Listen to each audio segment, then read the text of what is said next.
Hi, my name is Miki Hughes. This is Over the Edge. It's a podcast about anxiety where I interview comedians, entertainers, and people in the medical field about their experience with COVID and how comedians and entertainers are doing without a stage. But the stage is coming back, so the tone is changing a little bit, and we're going to see where people are going with that. For the record, with these episodes, I am pro-vaccine, pro-mask, anti-genocide, pro-victim, anti-racist, feminist, anti-conspiracy theory, LGBTQ plus supporter.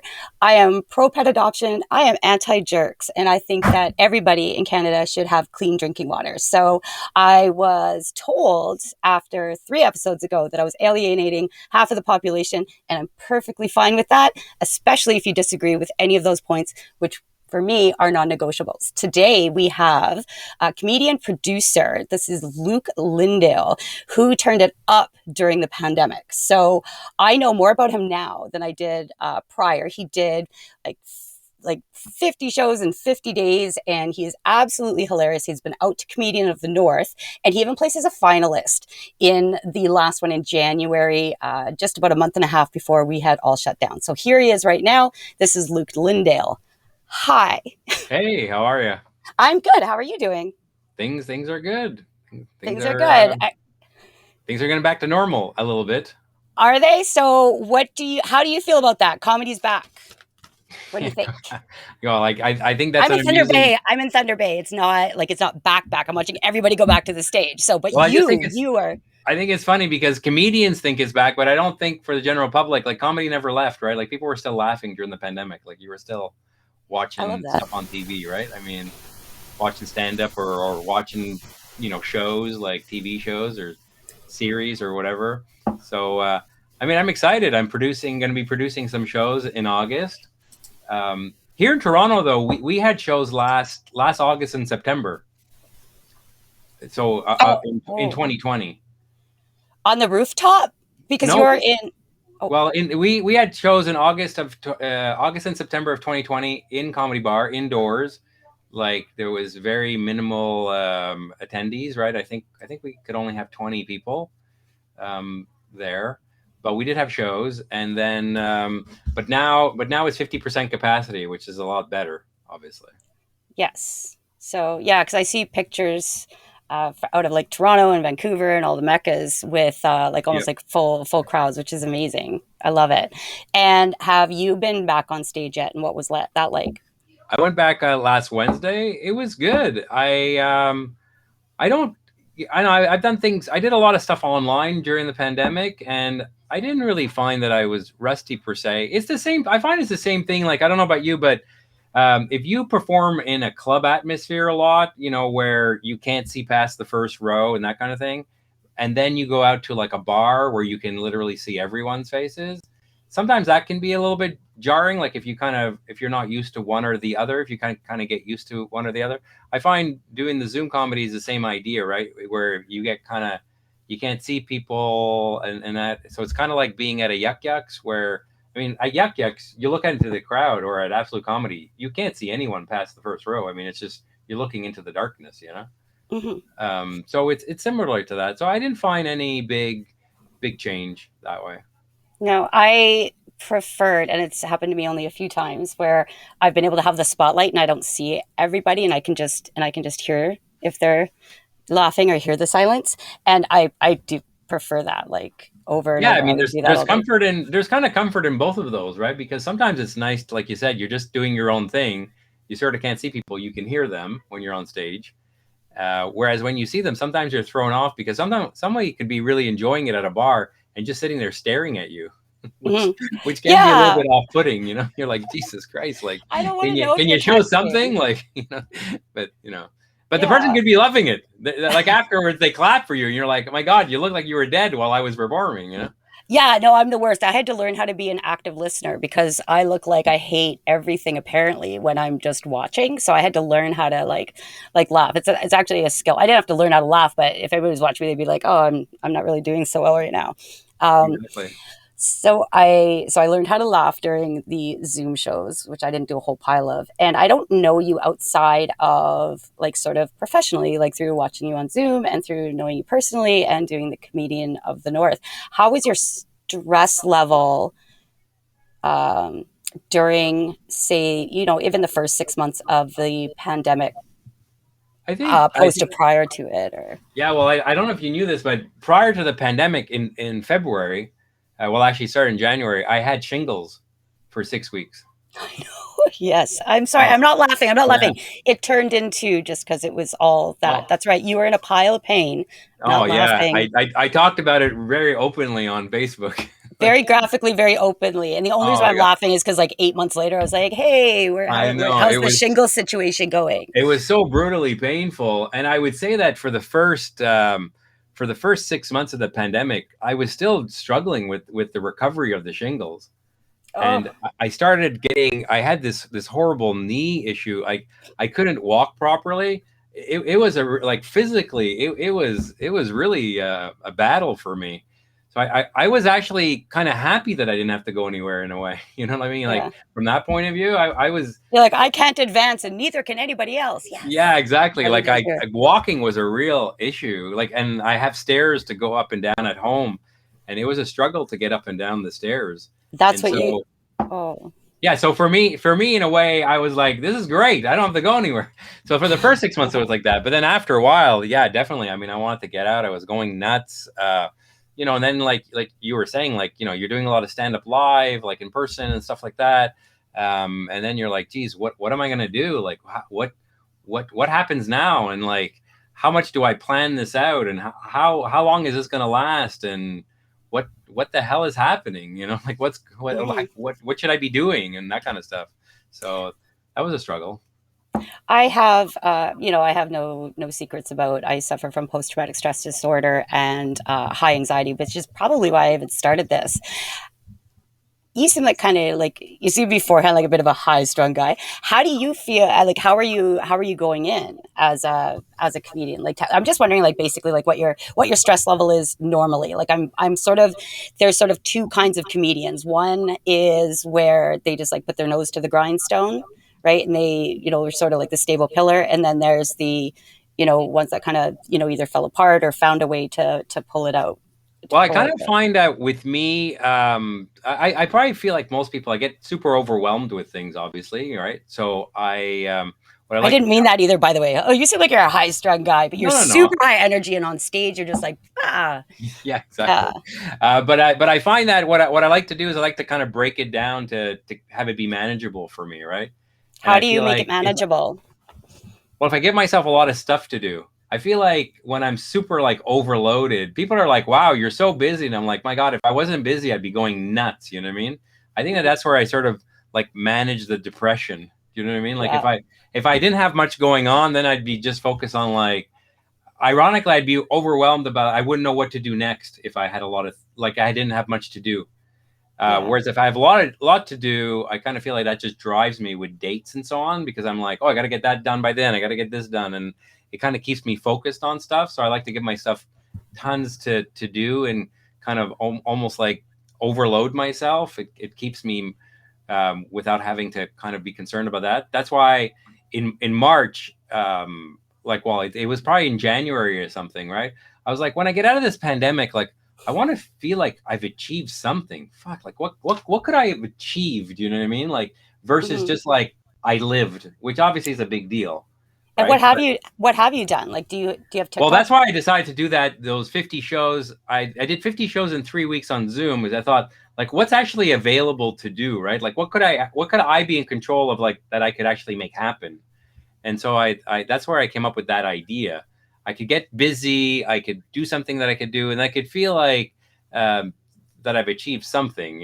Not to say that I think afterwards, like I don't think that achievement's gonna last a long time after everything's back to normal, but Mhm. but at least during it, right? It feels like I'm actually moving forward and doing something, and getting better somehow, right? I feel like You're like, give me that shot of serotonin for completing a task, brain. yeah, exactly. So I kind of, so that's how that sort of kind of came up, right, in my mind.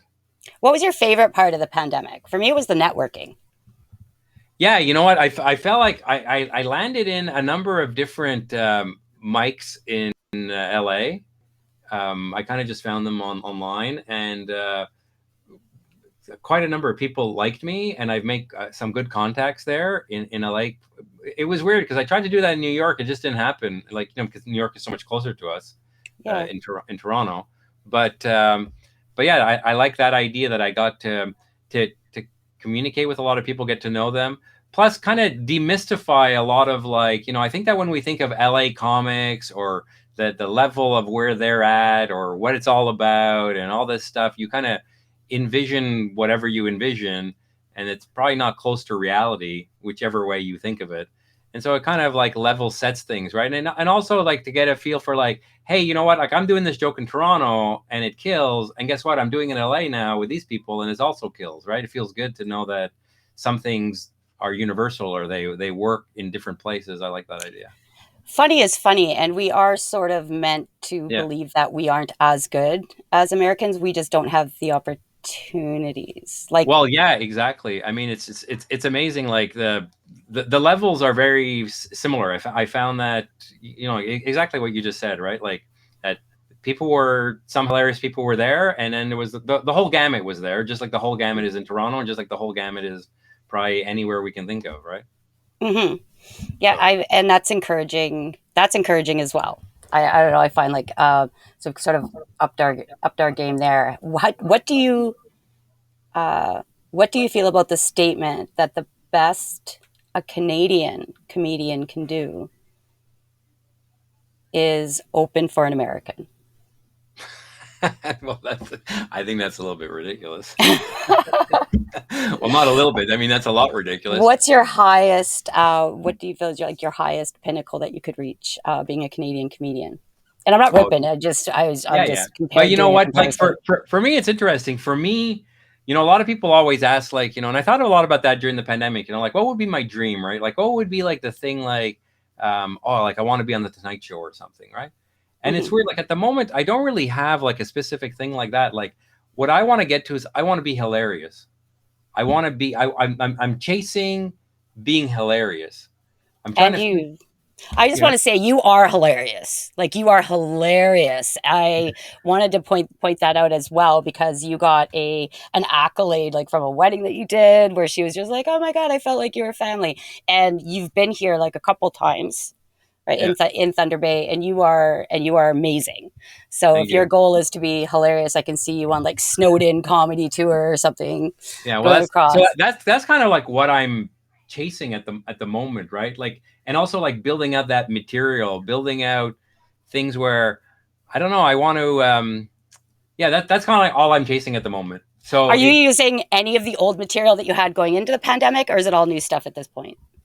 I use it occasionally to sort of, like, build it out, but I actually during the pandemic, I actually did 50-minute Zoom show. Can you imagine? I did 15 minutes What? on Zoom. I headlined a show. You're a headliner. It was crazy, but there was only four people there, but Really? it was still fun. But That's cool. but yeah, no, I developed a lot of material actually during the pandemic. Yeah. I developed lots of different stuff. I got to learn a lot about, my style, or the way that I come up with material. I feel like, I don't know about yourself, but when you first start to write stuff, right, and you kind of find your voice, right, and or how you think, it's almost like you've always thought that way. So you have Mhm. like X amount of material sort of built in, because that's who you are, and those are the kind of things that you already think, and it kind of just And comes out of you. and I don't know if you're like me, like you. I feel like anytime somebody says something, like I'm always thinking of the funniest thing I can think of in that moment. It's like I've been training my whole life for this. Like when I started comedy, that's how I started feeling. But it's funny that you say your process is like I already think like this because you're a very like scream shouter, like in your face, ultra confident, like what the hell? Like Yeah. I totally admire that. I mean, I get on stage and I'm a sheep. So Right, right. I would Well, I would love to be able to have your presentation and confidence and style. It's awesome. Have you changed it all from your onstage I, persona? I have not. You know what's interesting. I'll tell you something that's really interesting. Like during as you go through this, a lot of people always ask like, why are you like that, or what, why, whatever, right? And it's interesting, and not to say that to make people feel bad about me or whatever, but I grew up in Montreal, and I grew up Oh, you're on the French. Never mind. It's yeah, but I grew up on the South Shore of Montreal. My dad is Australian. My mother's French Canadian. But because we have an English last name and we went to an English high school, we were hated in our neighborhood, and we were kind of ostracized. You know what I mean? Like we were not welcomed and so on. And because of that, and just because of other things as well, I kind of feel like I guess I feel like I'm not seen unless I'm yelling. Do you know what I mean? Like I kind I of feel do. like, and Wait, ironically, obviously, when you're on stage, you're being seen, but somehow psychologically, even when I sit down to write it, that's just how it comes out. You know what I mean? And I yeah, guess because you're I want people to hear me and to see me, and I go over the top, obviously, with it. You know what I mean? no, but But I love it. Everybody's like a little bit different, and that's your style, and it's different, and that's your yeah, hook, right? I get on yeah, and I'm terrified, and people are like, "Oh, I like how you're like quiet, right? Or yeah, you look yeah. so nervous." I'm like, "Yeah, it's a total shtick." So Well, the I get, interesting part with the states is that the Americans have a vision of Canadians, right? About being, and plus, well, I'm from Montreal, right? And French people, I mean, we're pretty like outgoing. Like you give the finger to people, whatever, and it doesn't mean anything. You know what I mean? You keep moving, whatever. You yell and scream, and who cares? But the thing is, so in the states, a lot of times they're really shocked by me because they expect someone to be more quiet, and they kind of connect this idea of being loud or whatever with not being polite. You know what I mean? So when I'm being like that, they're like, "Oh my god, this guy!" Like, "Oh, like," and so they like it, but they're sort of like they're shocked by it because you it's throw like them off balance and then reel them in. I've watched you do it. yeah, it's like an Yeah, extra sort of shock for them, right? They're like, "Oh my god, like how I didn't expect him like that," right? And also a lot of times off stage, I'm not really. I guess I'm more Canadian off stage in a sense, like I come across more quiet, or I kind of take my time with things. You know what I mean? Like I kind of before I get to know people and stuff like that. And so people are like, "Oh my god, like you were so quiet before the show," and then when yeah. when I come on, I'm like, "Ah!" People are like, what happened?" That's yeah, no, and that's it. That's the hook. Because Yeah. yeah, when you got on stage, I was like, "What is happening? This is Yeah. great." Yeah. I when was the last time you cried? Oh my God. Well, you know what? July 23rd, I don't Oh, know if I necessarily cried sort of externally, but July 23rd is, my mother died 37 years ago, July 23rd, oh, 1984, which is obviously a long wow. time ago. And every time that day passes, that's a big deal for me, you know? Oh, I'm very sorry. Yeah, yeah. Um, So so with your probably yesterday, you know what I mean? Like yeah, I was not, gonna say like the 23rd. I was like, is it like what time is it? yeah, yeah, Yeah, no, no, that was yesterday. yeah, that was yesterday. Yeah. Oh, when I rescheduled, so you're like, No, you you're know what? supposed to get tomorrow. Yeah, I don't really let it guide my life in that way necessarily. Hmm. To be fair though, it probably took me 25 years to get over it. Like in the sense of feeling like, I don't know, like feeling that I was over it. You know what I mean? Like feeling like I was at peace with it in a sense. You know what I mean? Yeah. So, Um, when was the last time, or I don't know if you have you ever felt like murdery? That's actually one of the questions is like, murdery. Is that even a word? oh my God, murdery. You're Yes. so angry. Well, I'm very, my wife would say, like, I'm very kind of manic that way, right? I'll get very excited. Like I said, like, I feel like it's a very French part of me where I'll get very angry, and then like 10 minutes later or whatever, like, I don't care, Oh, you're triggered, and then you just come down as quickly as you went up. Yeah, yeah. I get super upset with things, and then I get calm again. And when I'm going on stage, I kind of tap into that aspect of it because it's so exaggerated. But, Mhm. geez, when was the last time? I was pretty bothered this morning, even though I didn't get as I called. I'm having this problem with my I can't write to my external drive at the moment. So I called Apple this morning, and Oh, yeah. the woman was on the phone, and she was very nice and everything, saying like, "Oh yeah, I'm doing this and this," and then all of a sudden it kind of went dead, and I was like, "Hello, like, are you there?" And she was like, oh yeah, like I'm just taking some notes, you know. And I could hear her, like, so okay, fine. And all of a sudden, I couldn't hear at all anymore. And then disappeared. The accidental disconnect. But no, she didn't even disconnect the call. I was still on the call, like it Oh, was but she had me on mute. I'm sure of it. And I was like, "Hello." I stayed on the call for 24 minutes, and I wanted to, if I wanted to reach in there and like, I didn't think that was cool. You know what I mean? I wasn't happy with that result. oh yeah, I can actually feel that right now. You're very animated. I love it. Throw that into your routine. I feel like you're on stage right now. Yeah, yeah. Uh, I was a little bit upset with that. when was the last time you like laughed until you cried? What was the last like super like funny thing? Like I cut these similar questions up later to make you look like an asshole, by the way, but I'll show you. Nice, nice. No, but the whole thing's actually posted in its entirety. So Well, I find, so this is what I find. So I live on the corner, like my house is on the corner, okay? And I don't know if you're on the corner or not, but when you live on the corner, people treat your property like it's a park. Okay, I don't know how that happens because like yeah, they cross through it, let their they dog cut the go there. corner. Do you know what I mean? They'll walk on the boulevard. So yesterday I was out there doing some yard work, and I was on the outside of the fence there, and a woman walked by with her dog, and the dog got up there on the thing. Oh, fine, he's gonna pee or whatever. But then she didn't like go, like I have a dog, and I'll go up there and take the dog down from the, you know what I mean? But she went up there and she was just standing there, like kind of like lollygagging around as if she was like it was the park. And I said something to her. My Yeah. wife's always like, "Don't make enemies in the neighborhood. Like, don't talk to Can you people can like you that." put your barbecue away? That's my yard. Yeah, exactly. I was like, "What are you doing?" I was like, I said to her, I said, "Can you imagine?" Because across the street, the guy's not on the corner, you know. I said, "Can you imagine if I went on that guy's yard right now where you're standing? Like that guy would think I'm nuts. You know what I mean? Like if Yeah, I walked as far into his property on his front yard and just started yeah, hanging out on the front yard, he would think I was bananas. You know what I mean? He yeah, would."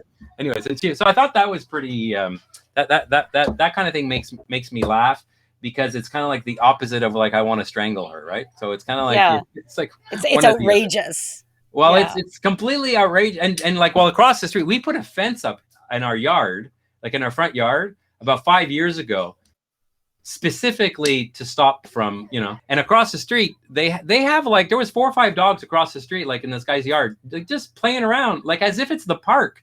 Like it's just nuts. It's nuts. I don't know why it is, With but there's the kids corner. playing frisbee and they got like a little marching band coming through. We're just gonna do some fireworks. That's awesome. Yeah, no, I don't have a Exactly. corner lot. I know. It doesn't make any sense to me. Luke, should there be, if you had a choice, should there be guns in the world? Should there be? Sorry. Guns. Oh, I don't agree with no. I don't see any purpose of guns. What about the police? Yeah, the police obviously. I mean, you need to have police because Oh, I we all mentioned the have our own. police have guns. I'm sort of creating Oh, I see. like a world without guns. If you had a choice, like a world without guns, a world with guns, because we need law and order. I would say I don't think you need to have guns to have law and order. Okay. What's an okay lie to tell a child? Oh my goodness. You know what? Any lie is a fine lie to tell a child. I love it.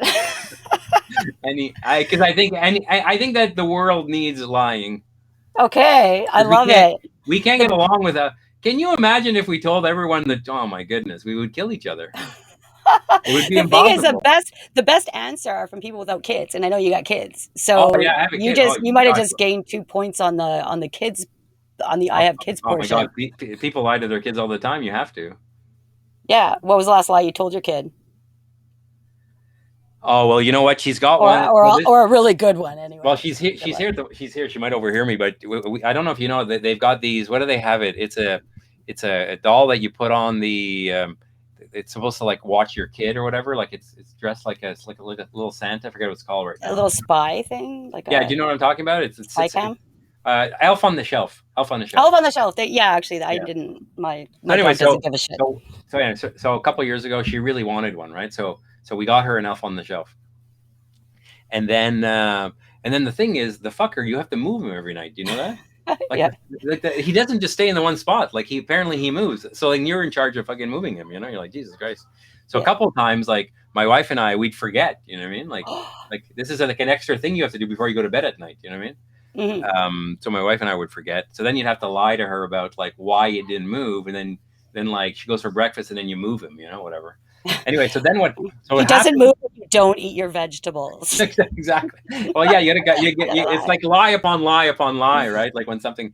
Anyway, so what happened was, then the second year she wanted another one, and she wanted to buy one. And I don't know if you know, like the kid can't touch the thing. Okay, people can't touch it. All the magic goes away. This is an extra lie. Like the whole thing is based on lies. Okay. Yeah.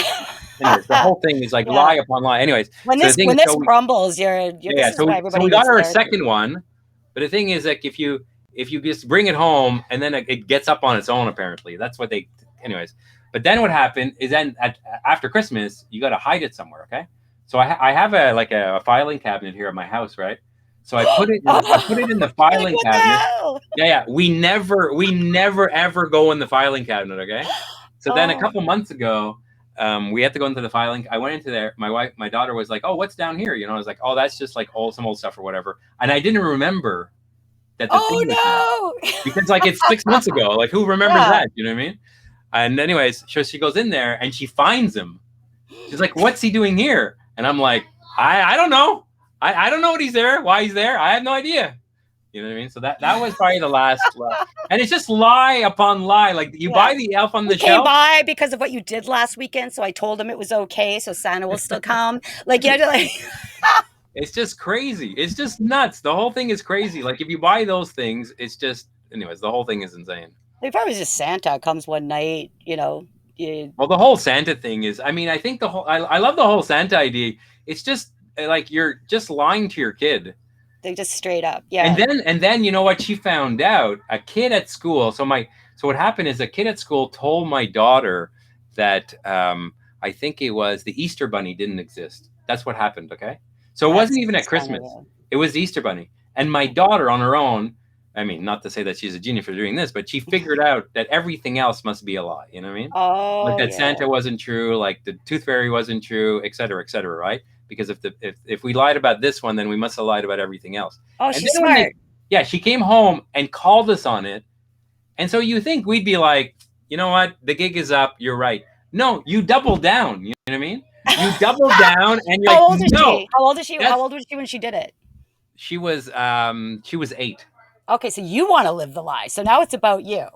Well, exactly. Well, because now you're like, you don't want to be caught. You know what I mean? Like now Yeah. you're like, I don't want to be caught in this thing. You know what I mean? Yeah. And like somehow you also think like I wasn't big on doing that from the start, but it's my wife's idea. But it's kind of like connected to the thinking that well, if they believe in Santa, then they believe in Christmas and they believe in the spirit of Christmas and then Yeah. they can look forward to Christmas. And if you don't have that, then you're kind of taking that away from the person. You know what I mean? Like Yeah. the kid doesn't Yeah. No, have I that mean, to look forward to. destroy them with the foundation of lies when she's older than 8. Well, yeah, Maybe. exactly, Yeah. exactly. And the whole thing, and like basically, when they find out what you've basically taught your kid is that your parents lie to you Yeah. about something important, and when you call them on it, they will lie again. They That's what you double taught your down. kid. That's really the What lesson are, that we teach what are you them. going to do when she comes to you? You know, she's going to be on stage in 14 years, yell, screaming comedy. Yeah, What exactly. would you tell her then if, she said, like, hey, dad, did you ever smoke weed? Well, first of all, I've never smoked weed, believe it or not. Oh, really? Really? I Haven't you been to, know you've never been to one of my after parties? You no, haven't been to one of my after I have parties? not. I'll, I I'll, don't I'll tell smoke you weed what. either. I don't smoke. This is another thing you don't know about me. Both my parents were school teachers. My mother taught in my elementary school, like primary, and then my dad taught in my high school. Okay, And a lot of this is coming together. A lot of this is starting to make sense right yeah, now. so for me, when I was in school, I couldn't. I actually went. The high school I went to was the biggest drug school in the area. Like I went to a school of 5,000 people. Again, why I felt like invisible. You know what I mean? I Yeah. felt invisible because the only time I would be noticed would be by other teachers who hated my parents, who wanted to get back at them somehow. You're like, Jesus Christ, like, what am I doing? Nothing. Oh, But yeah, I never smoke drugs. I don't smoke cigarettes. I've never you done. don't drink. I don't drink much now, but I mean, I did drink a lot. I have lots of stories about getting drunk and doing all kinds of crazy things. Yeah. So I certainly did a lot of drinking and get hammered. Luke, what would you tell somebody if they were to call you, or say like your friend calls, say I call you, right? We're in the middle of and they are, and they're distressed. They're having a lot, maybe a panic attack. They're upset. They're, upset about the situation, right? They're saying like things are opening up. I don't know if I still have my chops, but they're definitely suffering. What kind of advice would you give out to calm somebody down or make somebody feel better? Yeah, it's interesting. A woman in LA was like that, and she was talking about her mom kind of making her like she's living back at home and she's like in her 30s, right? And she felt like her mom was, and I think at the end of the day, and this is what I learned when my mother died and she was 47, is that you're only here once, and it's your deal, and whatever that means for you, that's what it is for you. Do you know what I mean? And like you have to figure out how to make yourself happy, and I think that we have to be less concerned about everybody else. Obviously, I think there's a line like you need to be respectful of other people and other people's space and what they want to do and what they're doing and not infringe on them. But at the same time, you can't be consumed by that, right? So I would be focused on like, what is it you want to do? Break that down and focus on those things and focus on the things you can control, right? I don't know if you've ever heard of that. I think there's a prayer. I can't remember what it's called, but my mother, when she was dying, like part of it is like, control the things you can, I was just accept going to the go things you into can't. that. It's the serenity. It's the Yeah, serenity yeah. prayer. But just So that, it's but just that one part, right? Like, and I think that like and the all way, this other yeah, stuff, control like what you can, ignore what you can't, and then just pray for the wisdom to know the difference. yeah, Right. exactly. And I think that at the end of the day, it's kind of all you're left with, right? I mean, I think that when you have that level of acceptance, I think that's when you kind of have like some level of peace. I think when you fight against that, then it becomes very like, hey, like as example, there's lots of shows in Toronto I want to be in. I want to be Mhm. part of those shows, right? I want that. And but people don't ask me to be on those shows, or I'm just not part of that group or whatever, and that's shitty. And I want to be part of that, but that's how it is. Do you know what I mean? Like that's I, and and it is for whatever reason it is. I'm not aware of why that is, and it is how it is, right? So keep moving that's and do other things, right? and that's crazy to me. I'm in a city without really a without much of a comedy scene, and to see like different groups in different cities. Like I just look at Toronto, and I'm in absolute awe. So to think that you're in a city where either you feel not accepted by a certain group, or that you're with, like that you have opportunities that are held back. I'm just, oh no, it sounds like a jerk thing to say. Like I'm just jealous that you have opportunities to get on stage. Like if I want a stage, I gotta create that. Like I can't. Well, I think, yeah, but I think that in Toronto, like, listen, I mean, and I would think that it's probably like this in a lot of big cities, is that there are so many hilarious people in Toronto. And so I can Mhm. imagine that if someone is running a show, and if you're at a headliner level and a lot of other headliners, and you're running a monthly show, and let's say there's only five, that's only 60 spots in a year. What's your opinion on it's not how funny you are, it's who you know? I mean, I think there's a combination of those things, right? Like I produce shows, and I'll say this, like, I mean, I don't, I'm open about it. Is that when I look to book people and to book them again, it's a combination if they're funny and if they're good to work with. And like, if it's uncomfortable for me to have someone at a show, it's difficult for me to think like, oh yeah, they're hilarious, I want them back. You know what I mean? Like, Mhm. and so it's a combination of those things, right? It's not just like, hey, they're a great person, but they're not getting better, or they're not Yeah, because funny. you're on the other side too, because you're a producer comedian, Yeah, right? to me, it's a combination of both, right? I mean, I think that, and obviously diversity comes into it, and diversity in all kinds of different ways. For me, part of diversity is like, hey, man, this is a new comedian who's working hard to get better, so let's just give this person a chance too. Give them Like, there's opportunity. that part of diversity, right? Not Yeah, just like, LGBTQ. Obviously, yeah, there's age, there's genders, there's race, and so on. Like all those are for sure there. yeah. But yeah, so I've had some people on that are really hilarious, but they're just not they're not pleasant to work with, right? They'll either come I late will, or all yeah. kinds of things, right? I'll work with somebody a little less talented just to get somebody that's really easy to work with. And I'm going to tell you, you are like a triple, quadruple threat because you're very kind. You're a very kind person. You're a good person. You're easy to work with, and you're very funny. And you work really Thank hard, you. and I really enjoy your comedy. So, and I actually don't really, go off like that. You'll be like, oh yeah, you say that to everybody. No, I don't. Like, so Well, I think it's helpful to be on the other side, right? Because I think that you get to see how, like, how what you like about how performers are treating you, and then you're kind of like, well, that's how I should treat others, and you get to see like how people respond, right? Like, Mhm, I'll tell you what, like, what I really find interesting is that some people, when they respond, like, I don't know what in Thunder Bay is like this, but in Toronto, like, even on the Facebook group, someone will be like, hey, I'm doing this show. I'm looking for X number of comedians to do 7 minutes each or whatever, right? And I always love it when people put interested. I'm mhm. like, you're interested? Like, I love. I said the no to a guy this week, and I said, I want to do the show, and I'm paying him, okay, and everything, and he's like, interested, and I replied back to him, and I went like, is this some millennial thing? Like, you're interested? Like, I Jesus think Christ, it's you a haven't joke. performed in a year, you're only interested? I will write spot on things I just don't require because I think that I'm being funny, right? Oh So yeah, like yeah. it's Well, you that's don't know. different.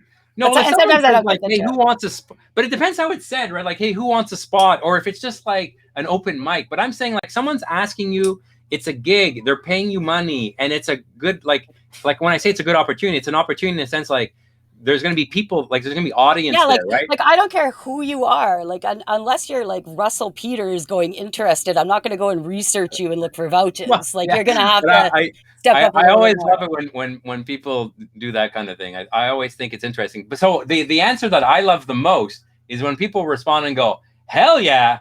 Now that's a good response. That's right. I want You know, that. Yeah. like the person who's excited, right? Like you, because it makes it easier for you. Like, because the other way, it feels like I have to sell you on the show, and I feel Hmm. like, Jesus Christ, I'm selling the audience now. I have to sell the Oh comedians yeah, as because we're well. totally different. Like if we were doing like say bands, right? Like bands get excited, they sell tickets, they share, they promo, they're like, yeah, right? Yeah. Comedians, it's just a different like it's a different ball game. It's a Well, total it's a it's sport. about status, right? People want to stay high status. And I'm Hmm. kind of like, I don't care about the status, man. I don't care about being high or low or whatever. I want to just, again, because I'm focused on it, I want to be hilarious. I want to go to a show, and I want, when I'm in a show, I view it like, because I played a lot of sports when I was a kid. So I view it like we're on the team. We're on We're a on a team team together. together. Yeah. Exactly. And if we're going to shit on anybody, we're going to shit on people who are outside of our team. That's right. Don't fight in front of the children. We'll Yeah. go, we'll Well, go I'm not back going to to make fun of other people on the show. I'm not going to like make them look stupid, like say stupid things about the promoter or whatever. unless yeah. Maybe I think those things, but I'm not going to do it in the show. Do you know what I mean? I do it if I have a really like the better the rapport, like the better. Like Well, I that love when you go up two levels and you can just rip the crap out of each other and it's well, really that's fun. different. If you Yeah. know each other and it's meant in good fun, and everybody Yeah. understands the thing, But that's a different level. as a general rule, keep it professional. Yeah, I've Well, watched if you some don't know people, and I'm saying if you just make fun for the sake of making fun, yeah. is what I'm getting at, right? Because you know, sometimes the comedian get up there, they're nervous or whatever, and they're like, I don't know how else to kind of get going or get into it. So they Yeah. start ripping on the venue. You're like, Jesus Christ, like, It's called low hanging fruit as far as well, I'm concerned, and I do well, that too yeah, because I get nervous, and like my mom says that she can always tell when I'm nervous on stage. Well, one because I'm on a stage, but two because I swear a lot, and oh, it's right, true. Like it's low hanging fruit. Luke, I wanted to thank you very much for being here, and I really appreciated. I appreciate your stories and you're funny. I like to learn from you, and I feel like I've been watching you grow so much. John Forno, Juan Forno, yeah. I guess he's started something else too, and I'm sort of like watching all you guys sort of blow up, and it's awesome. I got to get out of Thunder Bay. But do you have any charities or shows you want to plug before? Well, I got a couple of shows coming up. Like I said, I'm starting to produce back at Comedy Bar. I'm doing Best Stand Up Set on August 15th, and then on August 26th, Comedy of Toronto. We got a lot Oh, of great comedians. You know, there's a lot of. I think the benefit at the moment for independent producers is that, you know, the Yuck Yucks and the Absolute Comedies are not completely up and running they haven't kicked it full, in because nobody knows the rules yet, yeah, really. at full speed yet. So there's a lot of great comedians available. A lot of great comedians on those shows. So it's gonna be a Cool. lot of So fun. pounce, do it now. I will let you know prior to this being posted and when it airs, and I'll get some links from you on what you have going on at that time. Awesome. Well, thanks a Awesome. lot, Miki. Thanks so much, Luke. We'll talk to you later. Okay. Bye. Okay, so thank you so much for joining me and going to be posted after Luke Lynndale. I have to edit this because I'm not entirely sure who's coming on after. Uh, if you watch for the audio podcast, I'm going to post them on Incidents Comedy and on incidentscomedy.ca, and the episodes themselves will actually be posted shortly. Thanks again for joining me.